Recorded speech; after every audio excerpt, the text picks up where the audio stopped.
আসসালামু আলাইকুম, কেমন আছেন সবাই? আশা করি ভালো আছেন। আমি অনেক ভালো আছি। আজকে আপনাদের জন্য নিয়ে আসলাম গরুর দুধ দিয়ে কীভাবে ঘরে দই বসাবেন। আমি প্রথমে দুধগুলো ভালো করে জাল দিয়ে নিছি, তারপরে চিনি দিয়ে এগুলোরে ভালো মতন মিশিয়ে নিলাম। কিছুক্ষণ এগুলোরে নাড়তে হবে যাতে এগুলো ঠান্ডা হয়।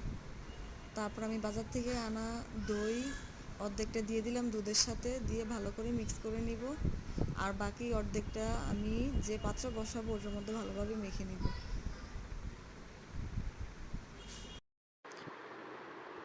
পাত্রে ভালো করে মেখে আমি দুধটা ঢেলে দেবো, ঠান্ডা করা দুধটা ঢেলে দিয়ে এবার একটা জায়গার মধ্যে আমি একটা কাঁথা বিছিয়ে উপরে পাত্রগুলো রেখে ভালো মতো ডেকে দিব, যাতে কিছুর মধ্যে না লাগে। উপরে ভারী একটা কম্বল দিলাম, আর একটা কম্বল দিলাম, ভালো মতো এগুলোরে ঢেকে রাখলাম। 2 থেকে 2.5 ঘন্টা পর আমি এগুলো সরিয়ে এবার চেক করে নিব একটা শলা দিয়ে যে আমার জমছে কিনা।